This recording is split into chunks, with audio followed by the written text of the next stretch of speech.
Also, we want to focus on the border crisis right now. Title 42, that public health order which allowed for the rapid deportation of migrants, is set to expire.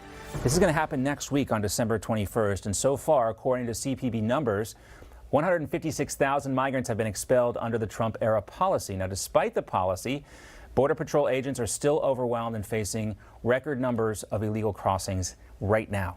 And the Department of Homeland Security says that it is charging full speed ahead and preparing for the end of Title 42. But there's really been radio silence from the Biden administration on the death of U.S. Border Patrol agent Raul Gonzalez. Now, Gonzalez was killed in an ATV accident while chasing a group of migrants. This happened near Mission, Texas. There he is right there, 38-year-old father of two. He is the sixth agent to die on the job this year. And again, we have not heard anything from the White House as of this hour. And that is just so troubling because, you know, it's the right thing to do, number one. When someone dies in the service of this country under the circumstances like this, you acknowledge that. But of course, in order for them to do so, they would have to acknowledge the crisis on the border and that this is making things more dangerous for our Border Patrol agents, for the people who live on the U.S. side of this border, but also for the migrants themselves, too.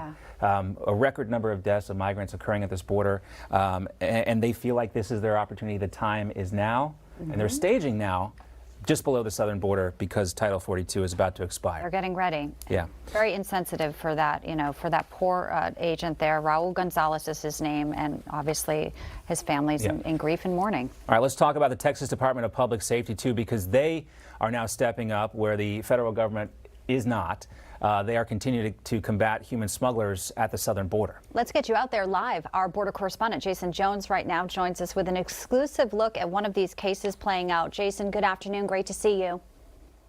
Bianca, John, good afternoon. It's good to be with you guys. And we have an incredible case here on Newsmax to share with you that I was just stunned by what we found last week. But I want you to take a look. You know, we were embedded with the Texas Department of Public Safety. And listen to Regional Director Joe Sanchez, what he told me is concerning him the most.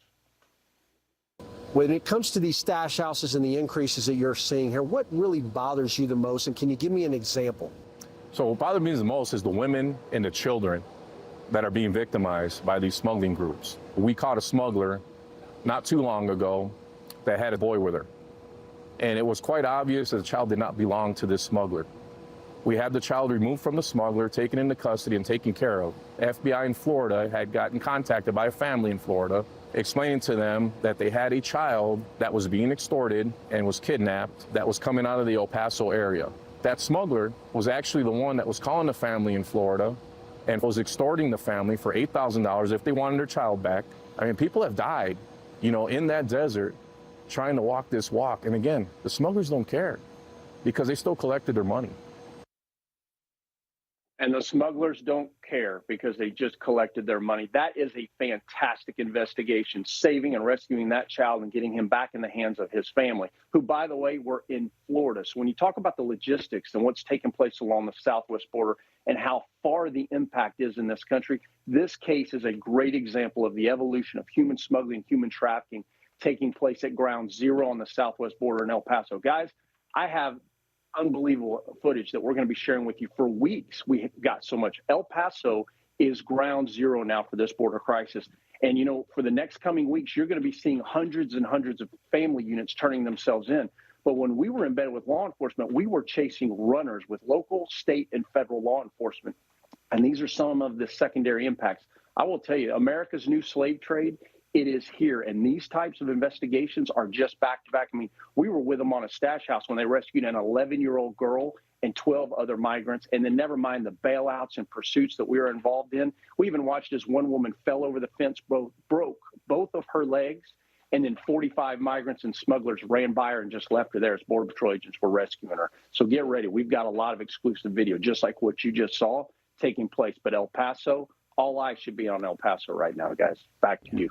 Everyone should buckle up based on what we're hearing so far. Things are going to get intense if they weren't intense enough already. Thank you, Jason Jones. Great to see you. Great reporting, Jason, as always.